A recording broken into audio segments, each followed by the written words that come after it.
Assalamualaikum warahmatullahi wabarakatuh. Perkenalkan, saya Andi Nofriansyah. Jadi mulai pertemuan 9 ini dan seterusnya saya akan memberikan kuliah tata tulis karya ilmiah. Adapun materi yang bakal saya ketengahkan di sini adalah mengenai tata cara atau tips-tips yang berkenaan dengan penulisan karya ilmiah, ya nantinya bisa berupa paper maupun bisa juga berupa presentasi. Baik, langsung saja kita mulai. Ini adalah konten dari slide pada pertemuan ke-9 ini. Jadi slide ini berisi mengenai definisi penelitian itu sendiri, kemudian etika riset ataupun etika penelitian, kemudian mengenai masalah sitasi, plagiarisme, dan hak cipta. Jadi slide ini saya coba himpun dari berbagai macam sumber. Mari kita lanjutkan.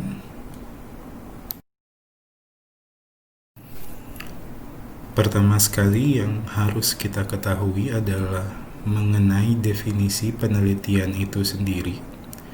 Jadi menurut Kamus Besar Bahasa Indonesia, penelitian itu sendiri berasal dari kata dasar teliti. Itu adalah kata sifat yang berarti cermat, seksama, dan hati-hati. Sedangkan pekerjaan yang berkaitan dengan teliti ini, sifat peneliti ini adalah meneliti atau memeriksa, menyelidiki dengan cermat.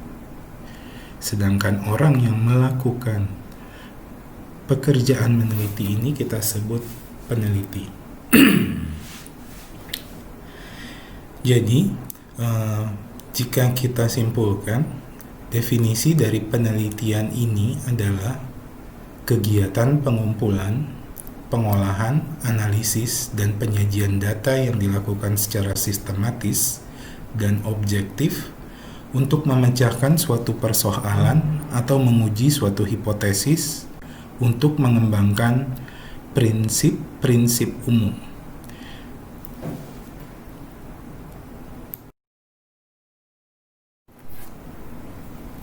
Beberapa peneliti juga mendefinisikan apa itu yang dimaksud dengan penelitian.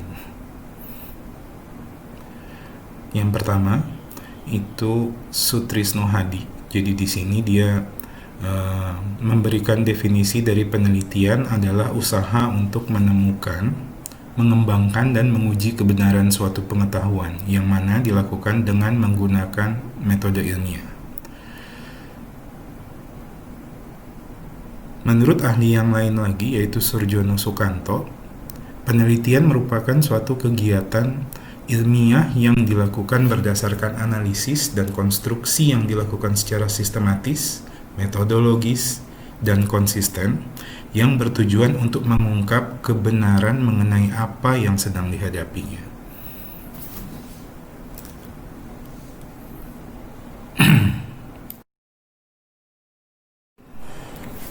Beberapa ahli mancanegara juga mendefinisikan penelitian itu sendiri. Yang pertama itu yang saya kutip adalah dari Donald Ari. Donald Ari ini mendefinisikan penelitian sebagai penerapan dari pendekatan ilmiah pada suatu pengkajian masalah dalam memperoleh informasi yang berguna serta hasil yang dapat dipertanggungjawabkan. Tyrus Hillway juga ikut mendefinisikan yang saya kutip di sini, yaitu penelitian adalah suatu metode studi yang sifatnya mendalam dan penuh kehati-hatian dari segala bentuk fakta yang bisa dipercaya atas suatu masalah tertentu guna memecahkan masalah tersebut. Jadi, saya mencoba merangkum dari 4 orang ahli ini yang sebelumnya tadi saya sebutkan. Itu saya berpendapat bahwa penelitian itu bisa didefinisikan sebagai proses pengungkapan suatu kebenaran dengan menggunakan pendekatan ilmiah untuk menghasilkan informasi penting dan dapat dipertanggungjawabkan. Di mana produk penelitian ini sendiri itu sangat berguna karena nantinya produk penelitian ini sendiri akan dikembangkan atau akan diaplikasikan dalam kehidupan bermasyarakat nantinya.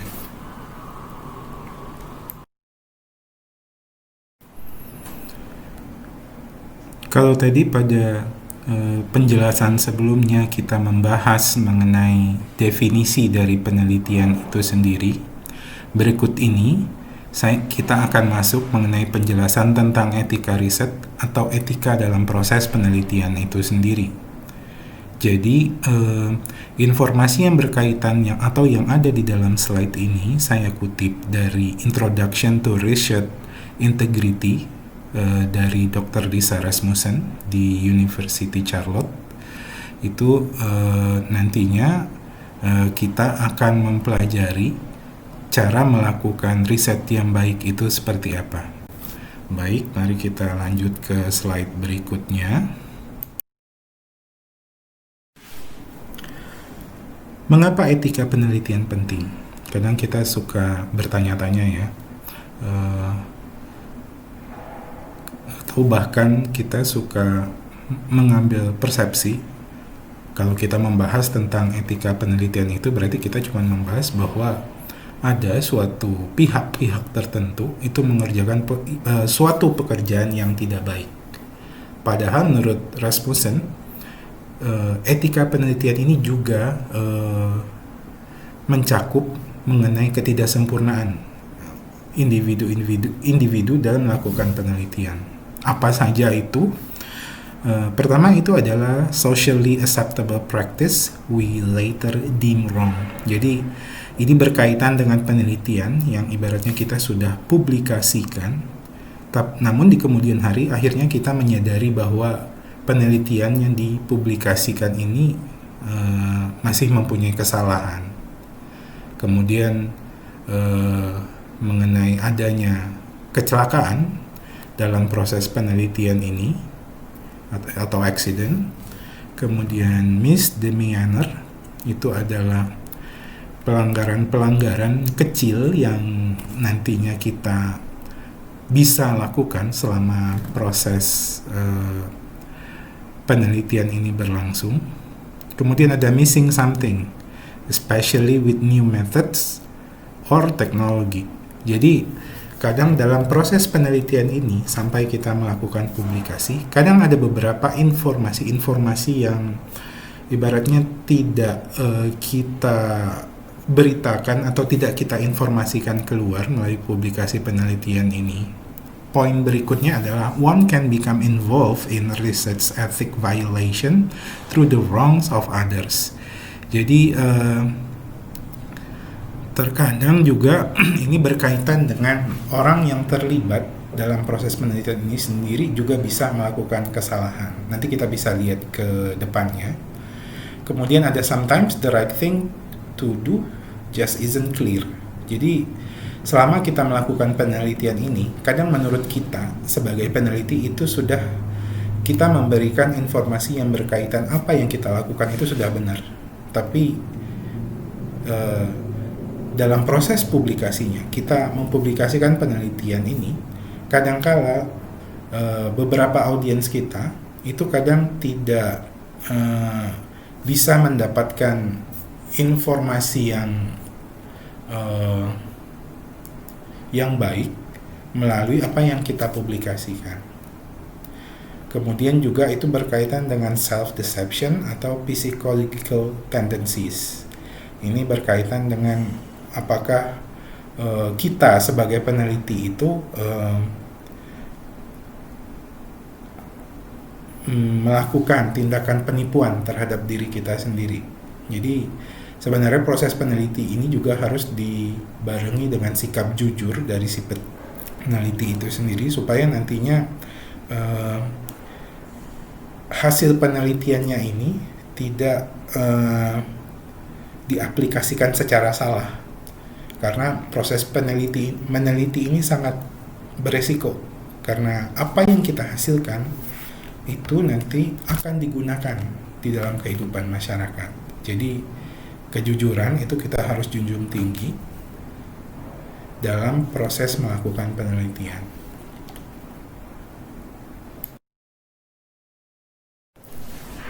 Lalu, mengapa orang melakukan pelanggaran dalam proses penelitian? Apa motifnya? Jadi, Rasmussen itu merangkum beberapa sebab atau motif dari pelanggaran ini. Itu berkaitan dengan publish or perish. Jadi, dalam dunia penelitian itu sendiri, para peneliti itu dituntut. Mereka harus publikasi mengenai hasil penelitian yang telah mereka lakukan. Kalau tidak ya perish. Perish ya selesai. Kita kehilangan para peneliti ya selesai tugasnya. Boleh kita bilang seperti itu. Kemudian dalam tenure atau retaining a job. Jadi peneliti juga mempunyai resiko bahwa kalau mereka tidak melakukan penelitian atau tidak melakukan publikasi, ya mereka kehilangan pekerjaannya, misalnya di suatu pusat riset, di suatu riset center itu. Jadi mereka ketika mereka bekerja di sana, mereka dituntut bahwa mereka harus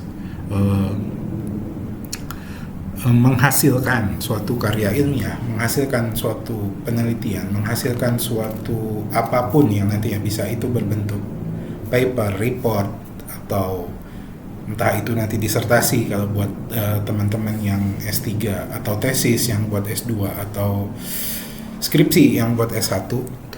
Jadi kadang mereka melakukan pelanggaran itu supaya mereka bisa terselamatkan gitu. Yang kemudian adalah keeping up with peers. Jadi kadang ikut-ikut teman. Jadi ketika kita punya kolega dalam lingkup penelitian atau sesama peneliti, kadang jika suatu atau kolega kita misalnya ngasih tahu bahwa wah saya melakukan ini dan aman-aman saja, jadi akhirnya kita terpengaruh, jadi terus kita melakukan apa yang teman kita lakukan. Kemudian motif berikutnya adalah securing grants. Jadi kita sudah mendapat hibah, jadi kita diberikan hibah, funding atau dana oleh suatu lembaga untuk melakukan penelitian. Nah, kadangkala ada rasa ketakutan dari kita sendiri bahwa nantinya jika hasil yang kita dapatkan ini atau hasil penelitian ini tidak representatif, seringkali ada timbul ketakutan. Wah, nanti dana berikutnya saya tidak akan dapat lagi. Sehingga itu mendorong kita kadang untuk melakukan beberapa pelanggaran yang berkaitan dengan penelitian. Sedangkan yang berikutnya adalah being first to a discovery. Jadi ini berkaitan dengan ego dari kita ya sebagai manusia, bahwa kita tuh pengen apa-apanya itu lebih superior atau lebih ada di yang sisi paling atas sendiri. Jadi kalau misalnya kita menemukan discovery atau findings dari suatu penelitian, kadang kita pengen jadi yang pertama. Nah karena itu kita berusaha membuat kita terlihat pertama gitu, padahal itu tidak, dan itu merupakan pelanggaran dalam proses penelitian.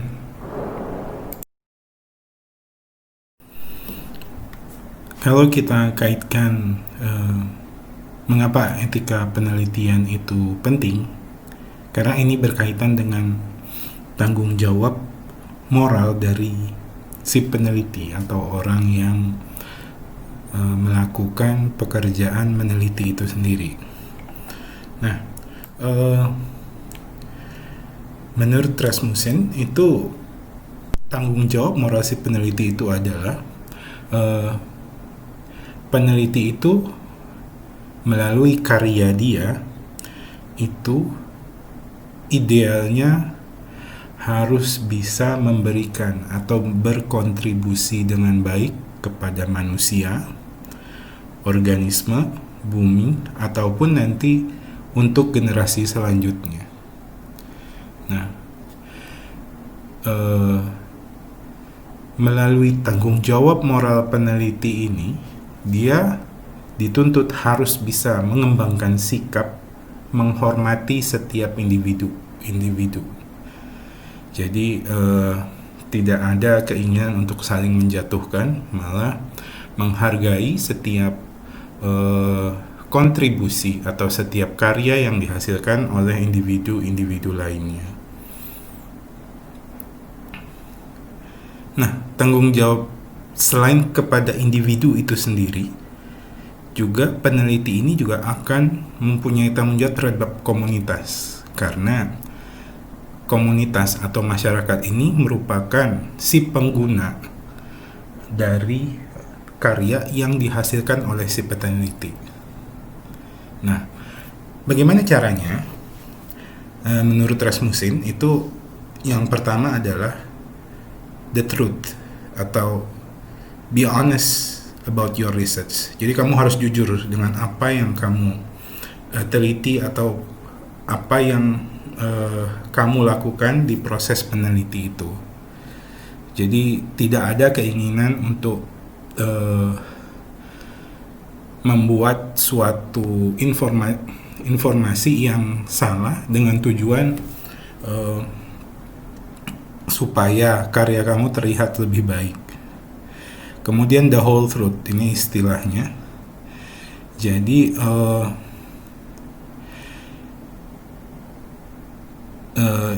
berkaitan dengan setiap aspek yang ada di penelitian kamu, itu si peneliti ini sendiri harus memastikan bahwa penelitian ini tidak akan melanggar norma-norma, atau si peneliti memastikan bahwa penelitiannya ini dilakukan dengan baik.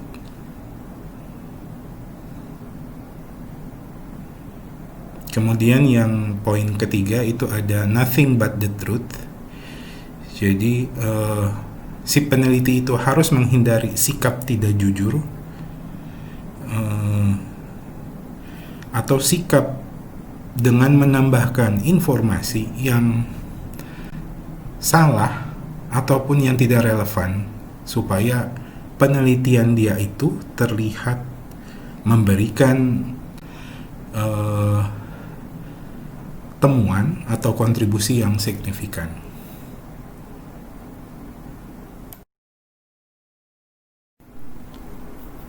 Rasmussen itu mengelompokkan beberapa masalah yang umumnya terjadi atau yang berkaitan dengan etika riset atau etika penelitian. Itu yang pertama adalah research misconduct. Itu berkaitan dengan falsification, fabrication, dan plagiarism. Kemudian collaboration issues yang berkaitan dengan authorship, masalah pengarang. Kemudian data ownership dan management. Lalu peer review, dan kemudian conflict of interest atau obligation, dan kemudian complicity and funding source, masalah subjek penelitian, apakah itu berkaitan dengan binatang ataupun manusia. Jadi nanti kita akan coba menjelaskan satu persatu masalah ini di slide berikut.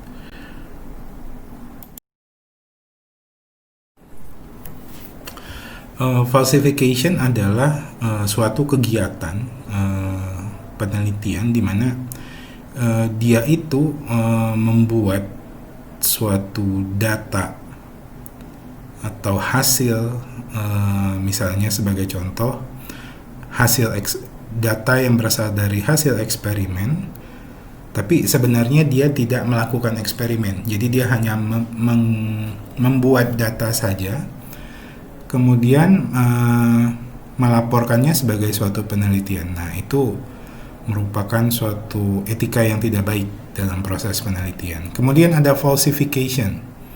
Falsification ini adalah dia melakukan manipulasi, entah itu bahan kalau misalnya dia berkaitan dengan eksperimen, peralatan, atau aparatus penelitian, atau prosedurnya atau proses penelitian, dan juga bisa berkaitan dengan tindakan dia mengubah atau menghilangkan data. Jadi misalnya ada datanya yang tidak menunjukkan tren yang representatif, jadi dia hilangkan supaya nanti hasil penelitiannya terlihat lebih bagus gitu.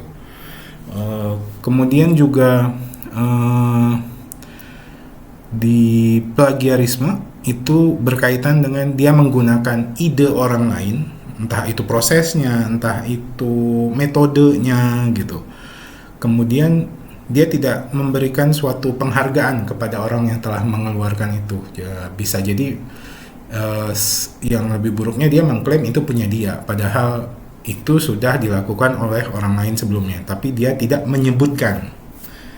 Nah, ini bisa saja berkaitan dengan motifnya, misalnya dia pengen jadi orang yang terlihat menemukan dari penelitian itu gitu, sehingga mungkin kalau sebelumnya ada orang lain yang melakukan penelitian tersebut, ya dia nggak ambil pusing gitu, dia anggap dia yang menemukan.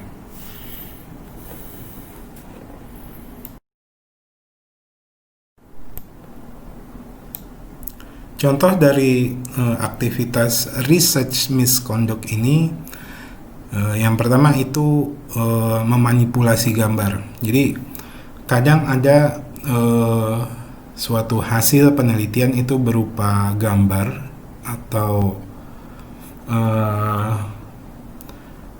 objek gitu, hasil penggambaran objek. Nah, supaya dia ini terhindar dari aktivitas misalnya tidak melakukan misalnya pengulangan riset yang membutuhkan waktu yang lama, dia bisa saja membuat atau memanipulasi gambar, entah itu bentuknya misalnya atau posisinya, sehingga nanti itu bisa mewakili keterangan yang dia buat di dalam hasil penelitian tersebut. Nah, untuk yang kedua itu data fabrication dan falsification. Jadi ini berkaitan dengan kita membuat data fiktif. Jadi tidak melakukan misalnya tidak melakukan eksperimen, tapi ya buat saja datanya. Atau misalnya datanya kita palsukan. Itu juga merupakan satu etika penelitian yang tidak baik. Kemudian yang ketiga, itu ada data omission atau suppression. Ini berkaitan dengan misalnya karena hasil penelitian kita kurang representatif, supaya dia terlihat lebih bagus atau representatif, ya kita tambahkanlah data fiktif juga. Atau misalnya dengan mengurangkan data supaya misalnya trennya jadi lebih bagus gitu. Itu juga etika yang tidak baik di dalam penelitian. Kemudian yang keempat itu plagiarism. Jadi kita seperti mengklaim hasil penelitian kita, padahal itu sebenarnya hasil penelitian orang lain secara ringkasnya. Atau sabotase ini ya yang sebenarnya lebih buruk lagi ya. Jadi misalnya seseorang melakukan penelitian, kemudian ya kita ambil tanpa izin, habis itu kita klaim itu punya kita sendiri. Jadi itu contoh-contohnya. Kemudian masalah collaboration issues itu meliputi authorship, data ownership, kemudian juga masalah manajemen. Itu berkaitan dengan masalah-masalah seperti authorship. Authorship itu masalah pengarang ya. Kemudian intellectual property, apakah di sini ada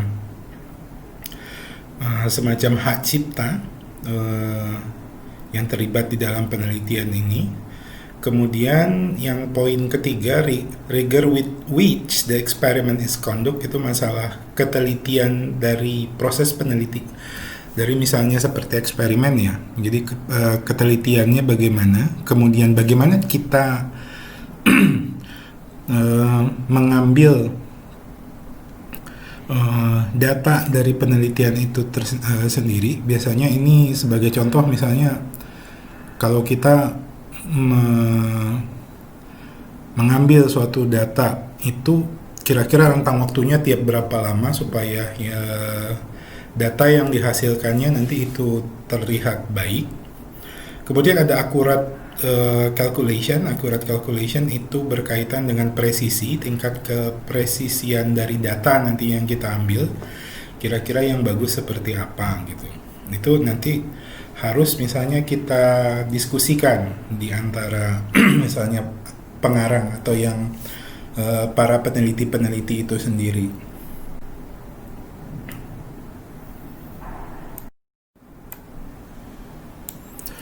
Authorship credit itu berkaitan dengan pada saat kita ingin mempublikasikan karya ilmiah kita dalam bentuk paper, entah itu juga bisa report gitu.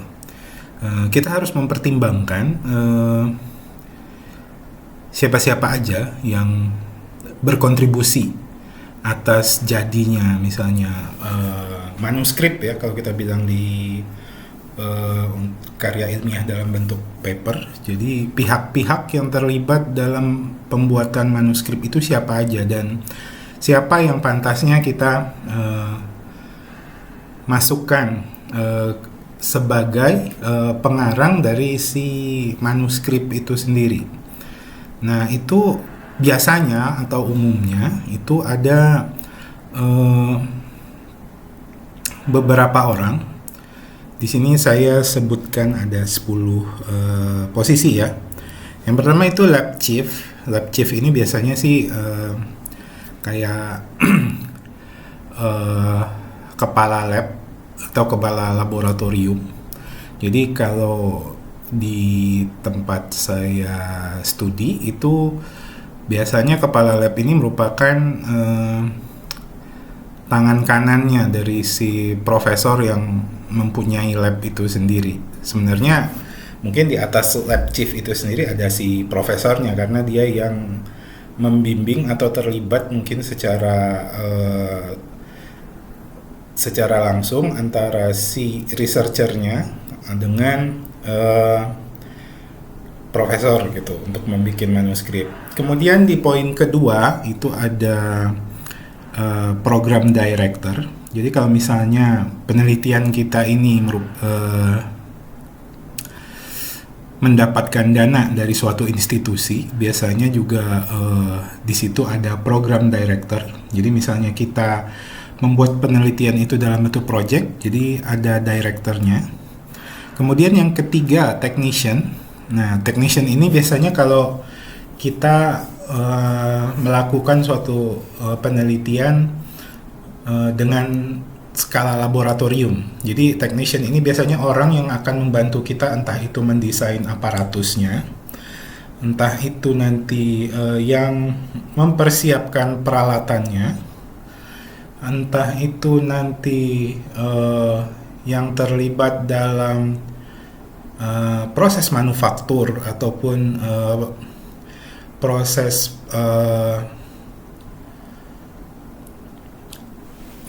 ini namanya, jadi proses pemasangan aparatus itu. Misalnya kalau aparatusnya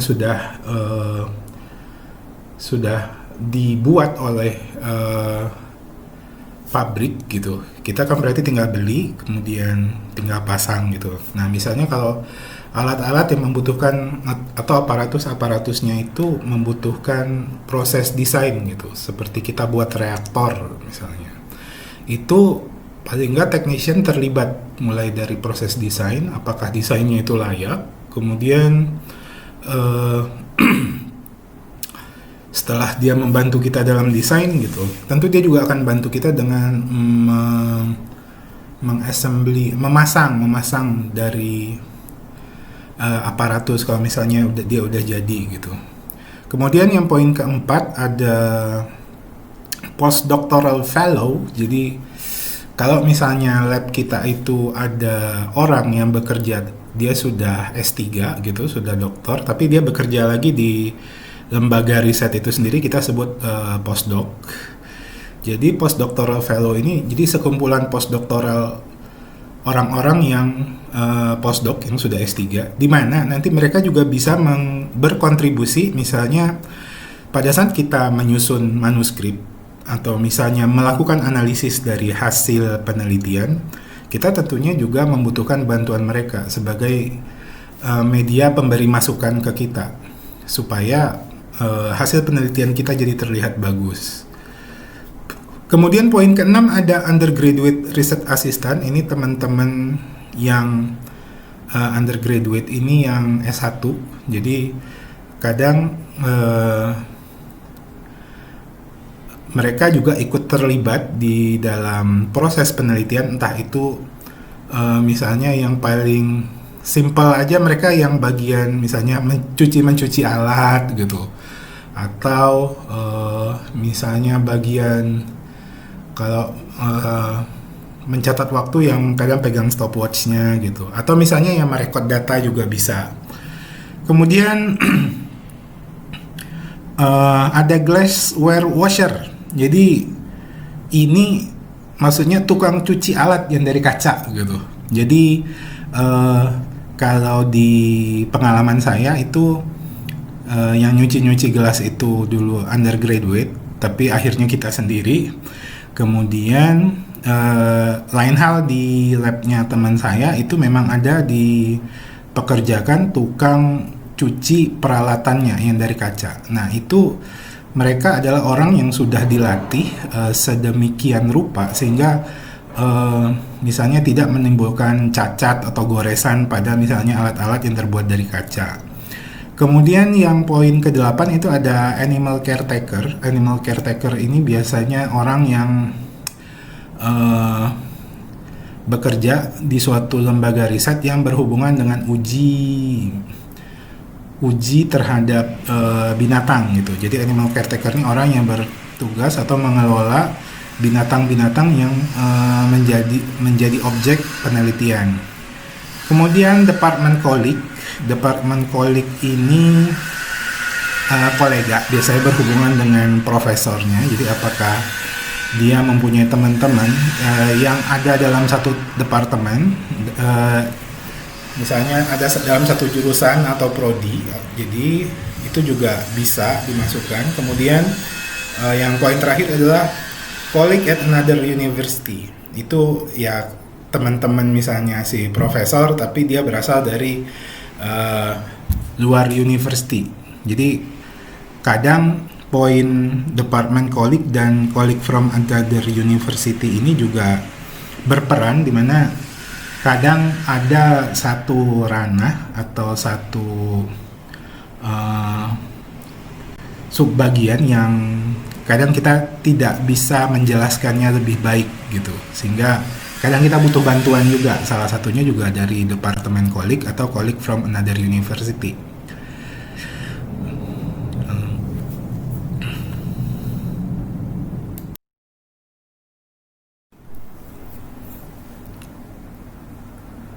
Kemudian masalah data management dan accessibility. Jadi ini berkaitan dengan masalah-masalah kalau misalnya penelitian itu menghasilkan data, pihak mana saja yang boleh menggunakan data tersebut nantinya, misalnya kalau mereka mau membuat suatu karya ilmiah ke depannya. Kemudian juga dalam proses penelitian juga segala sesuatu, data, entah itu prosedur juga, itu dicatat dalam yang namanya lab note ya. Jadi kayak ada semacam buku catatan di laboratorium itu. Kemudian itu berkaitan boleh tidak lab note itu dibawa keluar atau tidak. Itu ada etikanya dan biasanya masing-masing laboratorium itu berbeda. Jadi kalau di saya kemarin itu memang apa yang ada di dalam lab note itu sendiri itu sangat konfidensial. Jadi kadang kita harus bikin izin dulu ke profesornya apakah boleh kita menggunakannya, atau nanti apakah boleh data ini digunakan gitu. Karena datanya itu sendiri kan kalau di lab note itu lebih lengkap kalau dibandingkan dengan data yang dipublikasikan. Nah, kemudian ini juga berkaitan dengan tanggung jawab dan wewenang orang-orang yang bekerja di lab itu sendiri. Apakah dokumen-dokumen itu juga boleh dibawa keluar gitu. Jadi sampai level mana pekerja lab itu sendiri boleh menggunakan data-data yang ada di dalam laboratorium atau di tempat penelitian itu.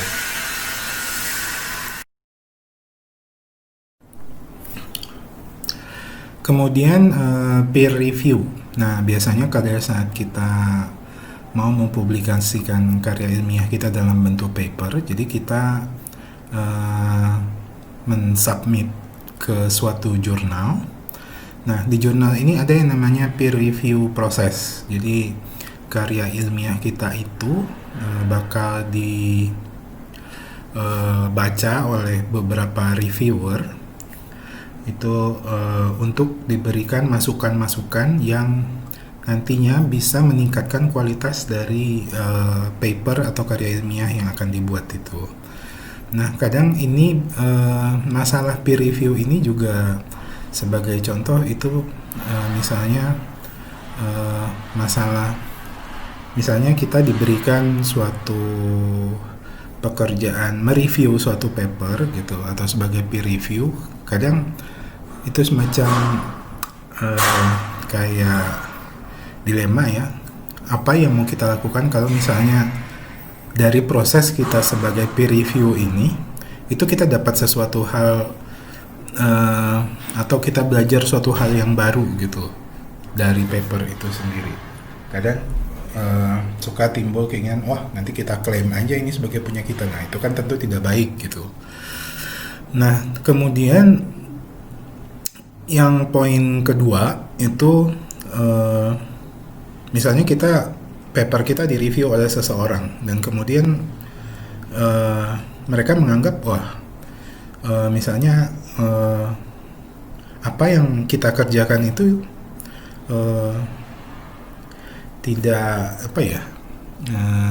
tidak layak untuk dipublikasikan gitu. Tapi kita yakin bahwa itu layak gitu. Nah, masalah ini juga berkaitan gimana kita bisa mempertahankan novelty atau originality dari pekerjaan kita sama peer reviewer gitu. Kemudian juga misalnya kalau profesor mendapat tugas sebagai peer reviewer, kadang profesor ini malah mendelegasikan tugas tersebut misalnya ke mahasiswanya yang sudah master ataupun yang sudah S2 ataupun yang sudah S3.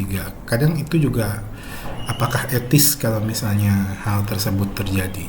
Itu juga menjadi satu perdebatan lah gitu.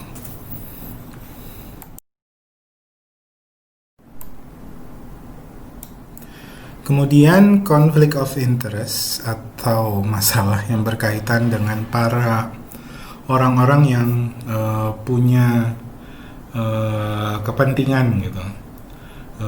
Sebagai contoh, misalnya kita dibayar oleh suatu institusi, tapi kita disuruh ibaratnya disuruh untuk memberikan keterangan tentang suatu hal yang tidak benar gitu. Itu juga tidak baik etikanya. Kemudian contoh berikutnya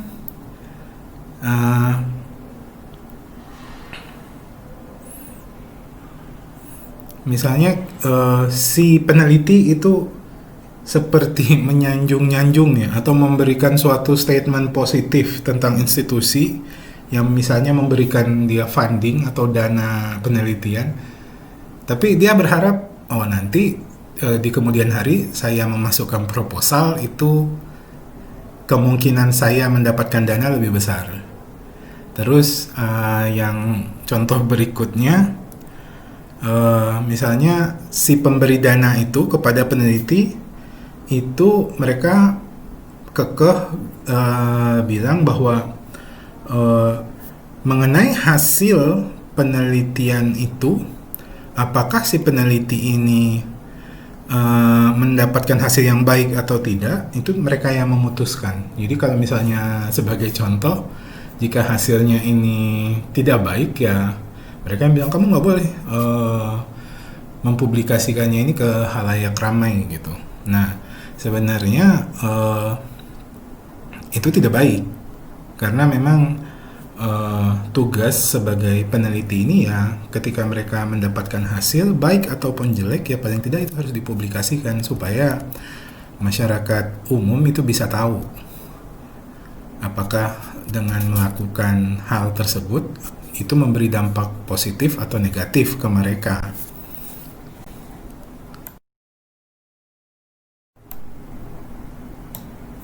Kemudian conflicts of obligation ini berkaitan dengan kewajiban. Misalnya ada dua kewajiban yang saling berbenturan. Kalau misalnya di dunia penelitian itu apakah dia itu punya tugas sebagai seorang peneliti atau researcher atau dia cuma sebagai dosen gitu, pemberi materi saja. Nah, kemudian juga yang berkaitan dengan konflik ini ya juga jangan ya menyebutkan mengenai kewajiban misalnya kewajiban terhadap suatu keluarga ataukah teman gitu dan misalnya diri sendiri gitu, itu jangan di mention. Kemudian masalah funding atau complicity and funding itu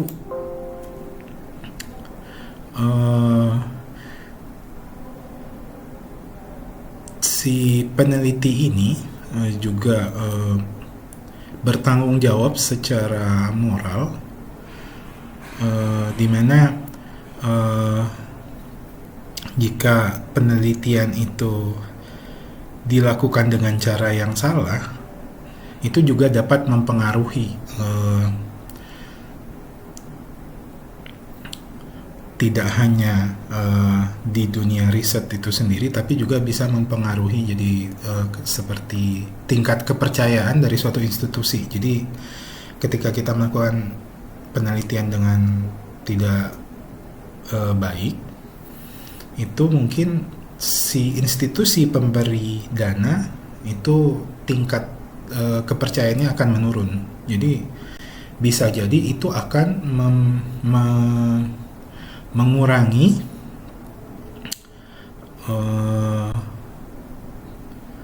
kemungkinan kita untuk mendapatkan dana di kemudian hari.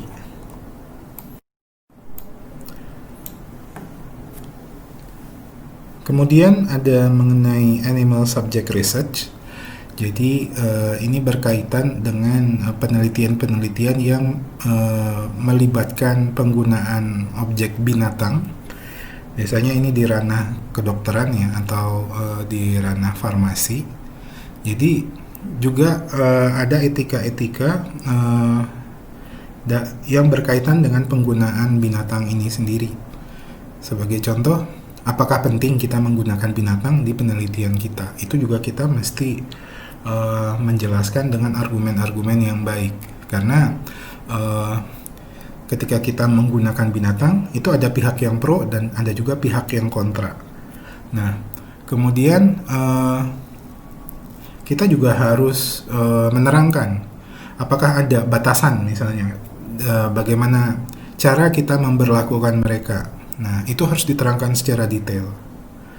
Terus juga apakah batasan yang kita berikan itu memang sudah dibenarkan atau belum. Itu harus kita berikan penjelasan.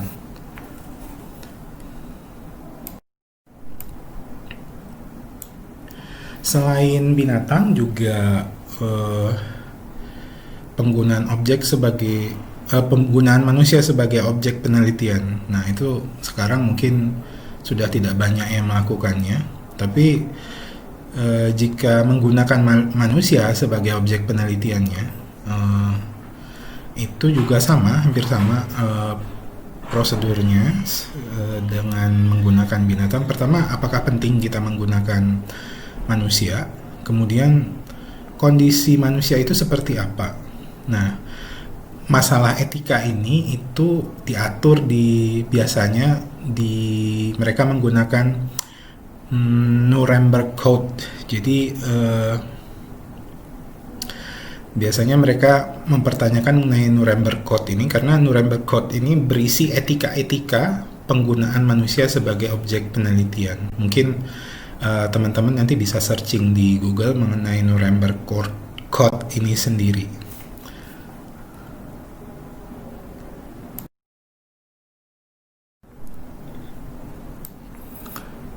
Kalau tadi kita sudah panjang lebar menjelaskan mengenai etika penelitian.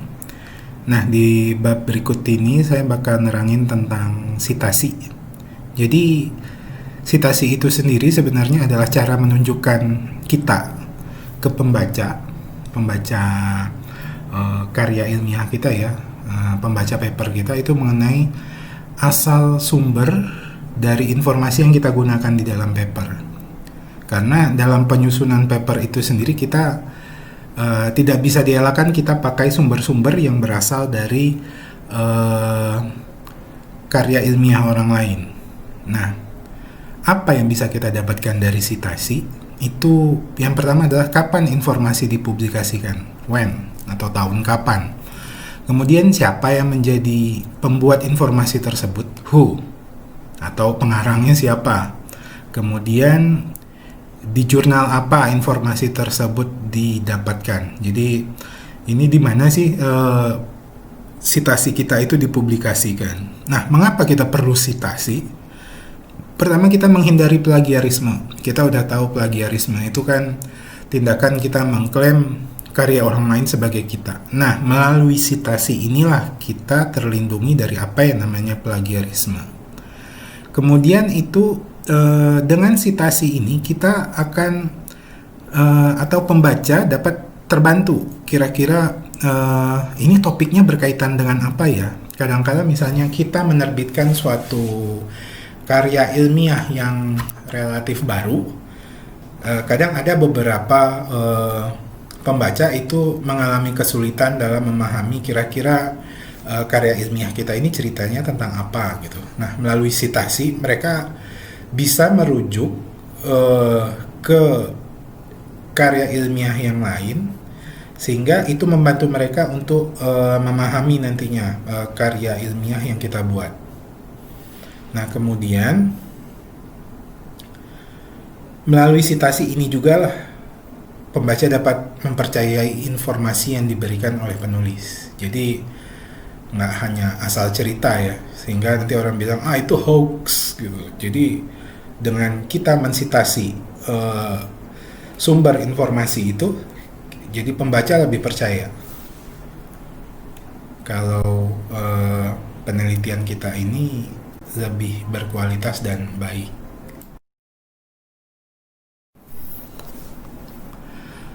Kemudian cara kita melakukan sitasi itu gimana? Nah, jadi di seluruh belahan dunia itu cara orang melakukan sitasi itu berbagai macam ya. Jadi yang terkenal itu adalah American Psychological Association atau APA, kemudian ada MLA, ada Chicago, ada CSA, dan ada IEEE atau Institute of Electrical and Electronic Engineers. Jadi ini yang sudah cukup awam digunakan gitu. Sebenarnya masih banyak lagi, bisa ada yang Vancouver gitu. Kemudian macam-macam. Saya juga nggak begitu ingat sih. Nah, masalah sitasi ini sebenarnya berkaitan dengan misalnya jurnal yang kita tuju. Jadi tiap jurnal atau tiap penerbit itu untuk kita mempublikasikan paper kita, dia punya aturan masing-masing gitu. Jadi cara mensitasinya juga berbeda-beda. Jadi ketika kita memutuskan ingin melakukan publikasi, jadi kita harus lihat bagaimana si jurnal itu atau si publisher itu memberikan aturan untuk menyusun naskah kita itu nanti. Jadi biasanya itu sudah ada misalnya author's guide atau tuntunan untuk si pengarang bagaimana dia menyusun naskah dia atau manuskrip dia itu sehingga nantinya layak untuk disubmit ke jurnal atau yang penerbit yang akan dituju.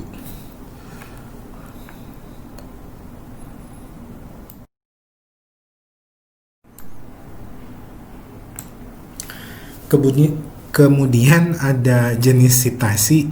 Nah, jenis sitasi itu bisa kita masukkan ke dalam teks dan nantinya kita hubungkan dengan bibliografinya. Jadi kalau di dalam teks itu sitasi itu diletakkan langsung ya di dalam teks pada suatu paper. Jadi bisa menggunakan kalimat atau langsung menuliskan informasi sitasi tersebut di teks dengan menggunakan parentesis atau tanda kurung. Nah, contohnya bisa kalian lihat baik itu dalam kalimat maupun yang pakai tanda dalam kurung. Nah, untuk bibliografi itu bibliografi ini kalau di paper kita suka bilang itu daftar pustaka atau reference bisa. Nah, itu juga ada cara penulisannya juga ada sesuai dengan cara sitasi tadi. Nah, itu menampilkan informasi-informasi yang berkaitan dengan sitasi tadi, tahunnya, kemudian pengarangnya siapa saja, terus judulnya apa, kemudian di mana dia dipublish. Itu informasi semua itu terdapat dalam bibliografi atau reference tadi.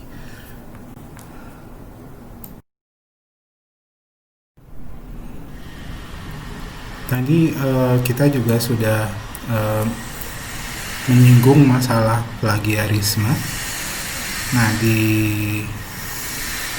beberapa slide ke depan saya akan coba jelaskan plagiarisme itu apa. Nah, plagiarisme itu kata kerjanya plagiat. Nah, menurut Merriam-Webster ya, Online Dictionary, plagiat itu adalah tindakan yang berhubungan dengan pertama mengambil ide atau perkataan dari orang atau sumber lain ya, dan kemudian kita klaim itu sebagai ide atau perkataan punya kita pribadi. Kemudian menggunakan karya orang lain tanpa melakukan sitasi pada sumber tersebut. Kemudian memperkenalkan ide original atau ide yang baru, tapi sebenarnya itu turunan dari ide atau orang yang sudah melakukan di waktu yang lalu.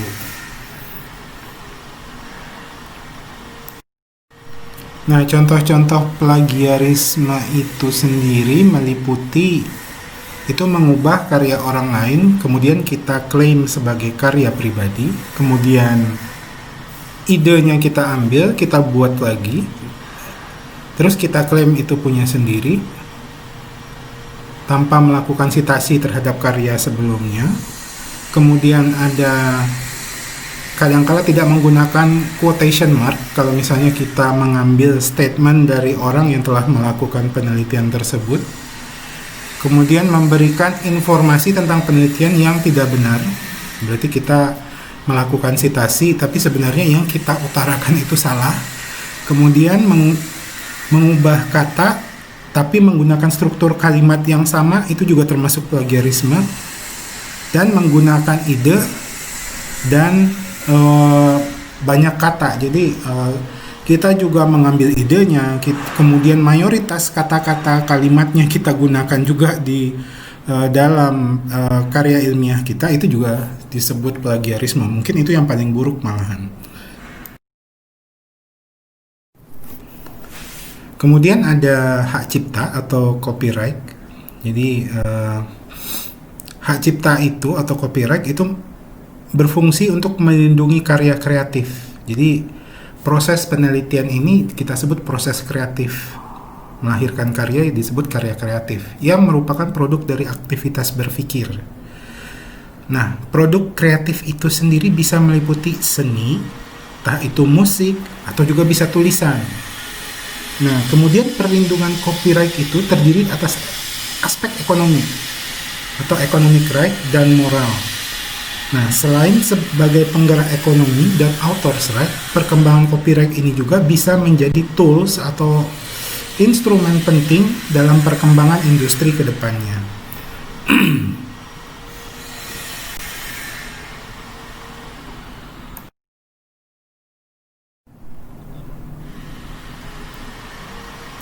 Karena copyright atau hak cipta ini melindungi suatu karya kreatif yang merupakan produk dari proses berpikir.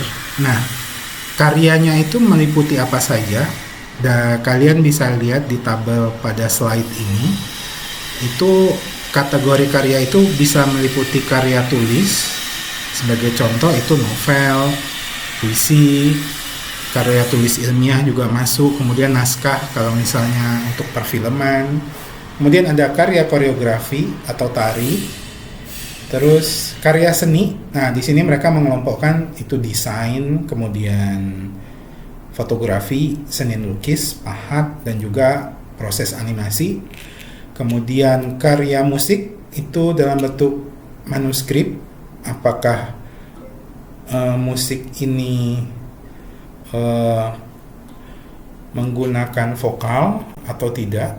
Kemudian ada karya sinematografi, itu produknya bisa berupa film, acara televisi, atau bahkan video game.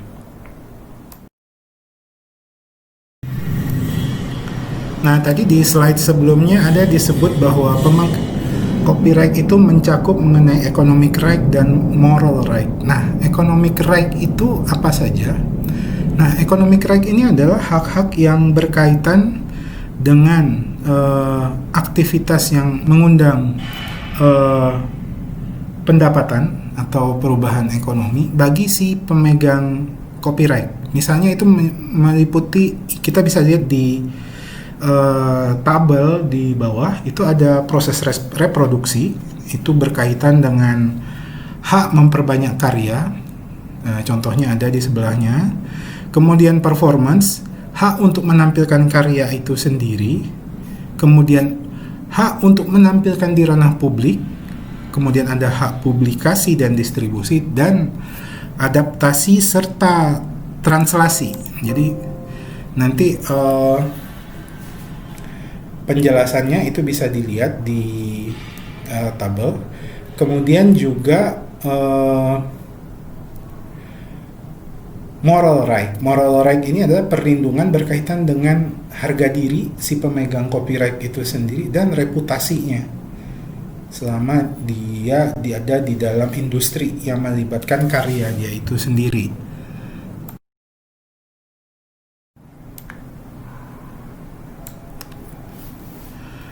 Sebentar lagi kita akan mengakhiri materi dari pertemuan ke-9 ini. Sebelumnya ini adalah referensi di mana saya mengambil materi-materi yang berkaitan dengan penelitian ya, slide penelitian ini. Ini adalah referensinya. Jadi kalau misalnya kalian butuh informasi tambahan, karena saya ngambilnya hanya sedikit saja. Jadi kalau misalkan kalian butuh informasi yang lebih detail, kalian bisa mengunjungi websitenya atau mencari literatur yang ada di referensi ini.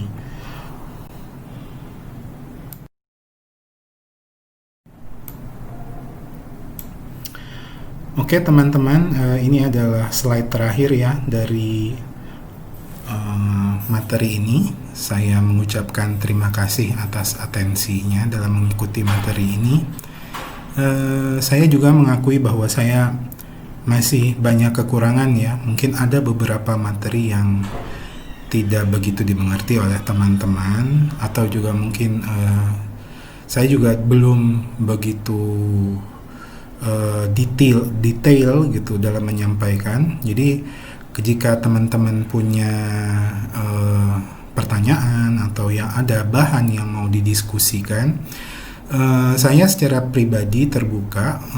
Jadi kalian bisa kunjungi saya di kampus. Nanti kita bisa diskusi mengenai materi atau apa nantinya. Ya, saya akan terima dengan tangan terbuka. Sekian, terima kasih. Sampai ketemu di materi berikutnya.